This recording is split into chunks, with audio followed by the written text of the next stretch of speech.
Well, hello and welcome back to Rebecca for another mountainous aspirational to be read pile for the month of July.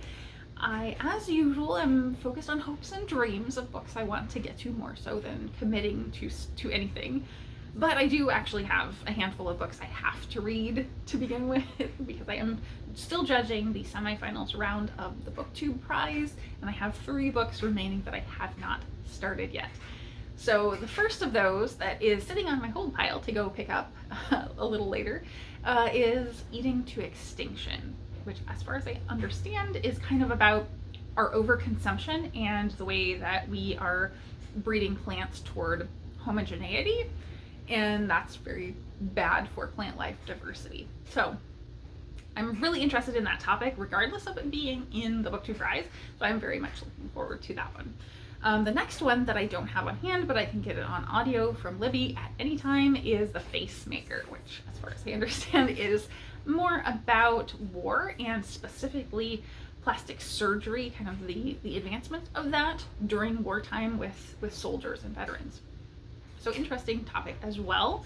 And the third that I do have on hand here in print is Half Americans. This is another war book, which, as I understand, is about kind of the importance of Black soldiers during the World War and how they were sort of erased and invisible, or not acknowledged how important their role was. So very interested in both of those, but those latter two also fit for BookTube at War, which is going on right now.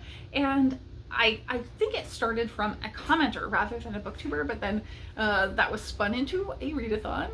As always, it kind of gets inspired and then takes fire. So I'm looking forward to participating in BookTube at War with those 2 books. Then I have a handful that I'm just generally looking forward to, would like to pick up. I'm going to need some lighter options. So the first is Dot by Ron Padgett, and this is a poetry collection.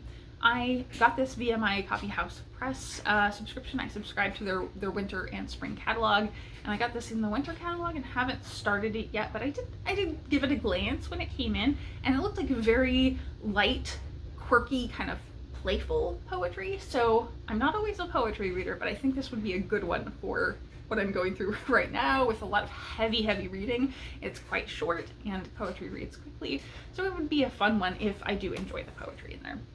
And then another sort of light and fun, I think, is The Dragon Horde by Tanith Lee. And this was a suggestion from someone for the word dragon to put on my TBR for the year. And I am so glad it was there because this is kind of a simple, heroic fantasy, I think. And that's exactly like the right vibe that I can go to with all this heavy stuff. It's, again, pretty short, so I don't think this will be a super long read, and I expect to be very entertained.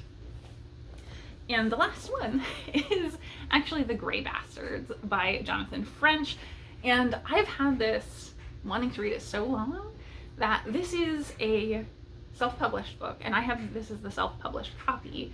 It since went on to win an award, the SPFBO SPFBO self-published fantasy blog off, and it got picked up by traditional publishers. And since all 3 books in the series have been put out by the traditional publishers, and I still haven't read it, so I need to read it. I do have a buddy read planned with a group on Goodreads for this one at the end of July, so I will be holding off, and my library does actually have audio for it now. They just recently added that, so I don't know if the audio was just recently made or my library just added it, but I have access to that, so I'm hopefully going to also audiobook it and see in hybrid how different the self-published version is from the traditionally published on audio. Terrible timing. Someone came to the door as I was just wrapping up. How rude. So that is my little TBR for the month of July. Hopefully some light stuff interspersed with my heavy BookTube prize reading, but I, of course, still have my epic giant pile of currently reading stuff beside this to get through, to continue chipping away at it. So I hope it goes well for us all in July. Thank you all so much for watching.